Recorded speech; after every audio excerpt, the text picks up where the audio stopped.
ये बात है साल 2003 की, जब दुबई के शेख ने समंदर में दी वर्ल्ड प्रोजेक्ट की कंस्ट्रक्शन स्टार्ट की।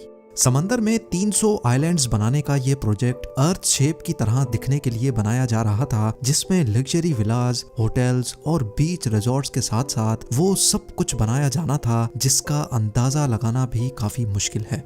यहाँ तक कि इस प्रोजेक्ट की जब एडवर्टाइजमेंट हो रही थी तो उसमें दी वर्ल्ड को लैंड ऑफ पैराडाइज यानी जन्नत की जमीन का लक़ब भी दिया गया। लेकिन ये प्रोजेक्ट कंप्लीट होने के 12 सालों बाद भी आज तक ये आइलैंड्स समंदर में वीरान क्यों पड़े हैं? दुनिया की महंगी तरीन सेलिब्रिटीज से एंडोर्समेंट करवाने के बावजूद भी दुबई के शेख का ख्वाब अधूरा क्यों रह गया? यहाँ आखिर हुआ क्या था? ज़ेम टीवी की वीडियोस में एक बार फिर से खुशामदीद। नाजरीन, ये बात तो हम सबको मालूम है कि दुबई के रूलर शेख मोहम्मद बिन रशीद अल मखतूम ने दुबई में वो कुछ कर दिखाया है जिसकी मिसाल पूरी दुनिया में नहीं मिलती। आज से 30 साल पहले दुबई में सिर्फ एक बिल्डिंग हुआ करती थी जिसको आज दुबई वर्ल्ड ट्रेड सेंटर कहा जाता है। लेकिन उसके बाद यहाँ back to back construction projects ने दुबई की वो किस्मत बदली कि जो शहर 100% अपने ऑयल पे डिपेंडेंट था वो अब सिर्फ 3% ऑयल पे डिपेंडेंट रह गया है। और शेख का ख्वाब भी कुछ ऐसा ही था। दुनिया की सबसे ऊंची बिल्डिंग बुर्ज खलीफा से लेकर दुनिया के पहले और आखिरी 7 स्टार होटल बुर्ज अल अरब तक दुबई का कोना कोना वर्ल्ड क्लास लग्जरी फैसिलिटीज से भरा हुआ है। जब दुबई के पास मजीद मेगा प्रोजेक्ट्स बनाने के लिए जमीन कम पड़ गई तो शेख ने रुख किया समंदर का। ये बात है 2001 की, जब दुबई पहले ही बुर्ज अल अरब बनाकर वेस्टर्न टूरिज्म अपनी तरफ अट्रैक्ट कर बैठा था। दुबई के बीचेस काफी ज्यादा फेमस होने लगे थे और बात यहाँ तक पहुँच चुकी थी कि अब दुबई के पास बीचेस की जगह कम पड़ गई। दुबई की कोस्ट लाइन जो सिर्फ 70 किलोमीटर पर फैली हुई थी उसको अब बढ़ाने का वक्त आ चुका था। स्टार्टिंग में प्लान ये था कि दुबई के समंदर में 3 आर्टिफिशियल आइलैंड्स बनाए जाएंगे जिनको जब स्पेस से देखा जाएगा तो उनकी शक्ल पाम ट्री जैसी होगी। पाम जुमेरा, पाम जबल अली और पाम डेरा। 2001 में सबसे पहले पाम जुमेरा पर काम स्टार्ट कर दिया गया क्योंकि शायद ये प्लान किए गए आइलैंड्स में सबसे छोटा था। सिर्फ अकेले पाम जुमेरा की वजह से ही दुबई की कोस्ट लाइन में 56 किलोमीटर यानी 80% का इजाफा हो रहा था। कोस्ट लाइन बढ़ाने का ये आइडिया दुबई के शेख को इतना भा गया कि पाम जुमेरा की कंस्ट्रक्शन कंप्लीट होने से पहले ही पाम जबल अली और पाम डेरा पर भी काम स्टार्ट कर दिया गया। इन 3 आइलैंड्स के अलावा एक और प्रोजेक्ट भी था जिसने किसी मैग्नेट की तरह पूरी दुनिया की अटेंशन अपनी तरफ खींच ली। ये प्रोजेक्ट दी वर्ल्ड के नाम से लॉन्च किया गया जिसमें टोटल 300 छोटे आइलैंड्स मौजूद थे।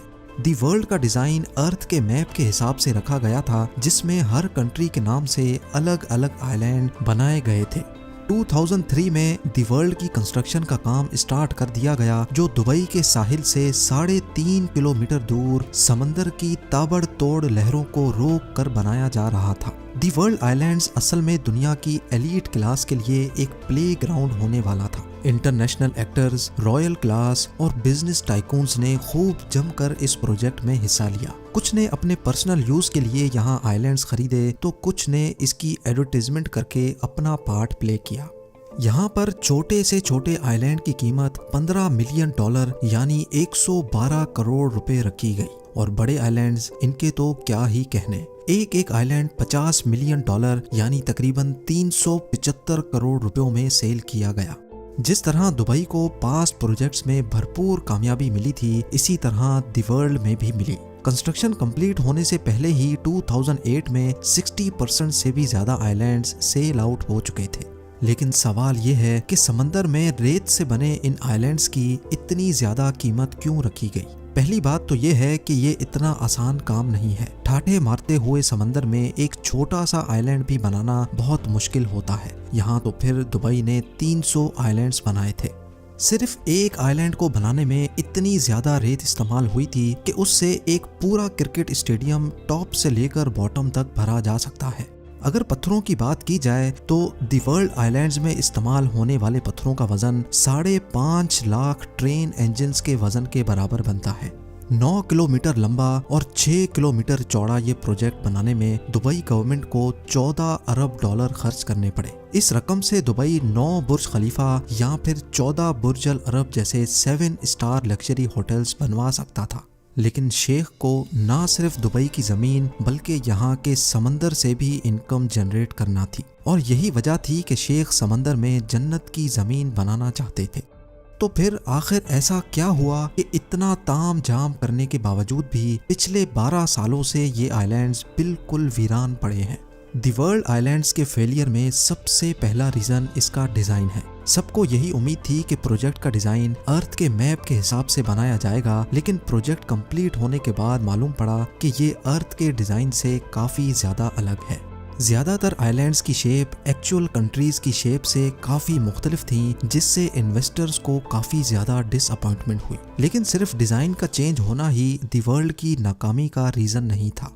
2008 में दी वर्ल्ड की लॉन्च रखी गई, जिसमें पूरे दुबई को फायरवर्क्स से चमका दिया गया था। जितना पैसा इस लॉन्च इवेंट में बहाया गया वो सारा का सारा बेमकसद साबित हुआ, क्योंकि ये वो वक्त था जब पूरी दुनिया को ग्लोबल फाइनेंशियल क्राइसिस ने घेर रखा था।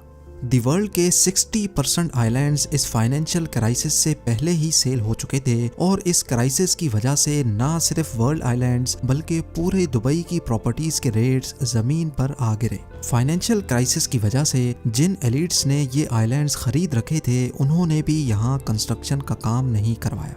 वक्त गुजरता गया और इसी दौरान एक और मसला खड़ा हो गया।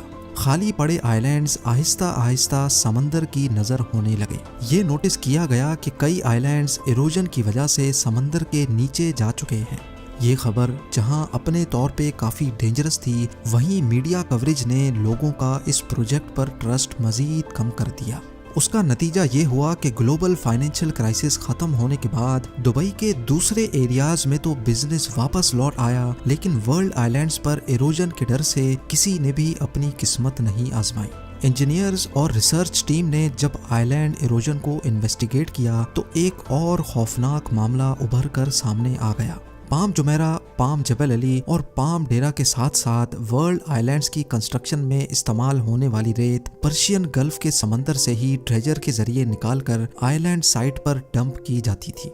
जिन शैलो वाटर्स में से रेत निकाली गई थी वहां पानी का दबाव बढ़ गया, जिसकी वजह से समंदर की वेव्स में काफी चेंजेस नोटिस की गई।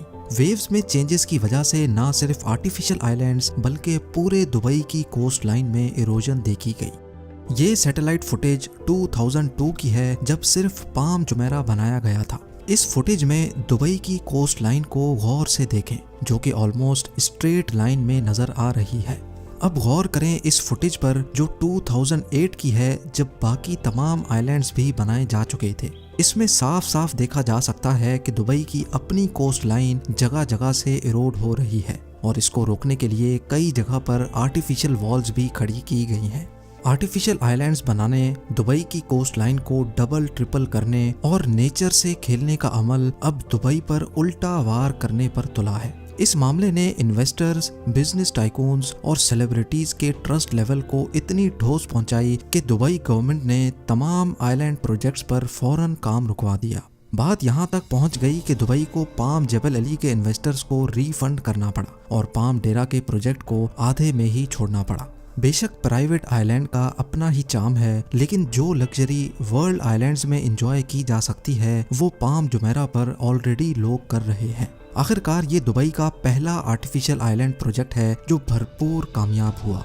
कई famous celebrities already palm Jumeirah पे प्रॉपर्टीज ओन करते हैं, जिनमें famous football player David Beckham, Shahrukh Khan और शिल्पा शेट्टी के साथ साथ कई जाने माने नाम भी शामिल हैं। लेकिन ऐसा भी नहीं है कि वर्ल्ड आइलैंड्स पर किसी ने भी अपना मेंशन नहीं बनाया। 300 में से 9 आइलैंड्स ऐसे हैं जिनको डेवलप किया जा चुका है। इनमें लेबनान आइलैंड, यूरोप आइलैंड्स और फार्मूला 1 ड्राइवर के नाम पे बनाया गया माइकल शू मेकर आइलैंड डेवलप किया जा चुका है।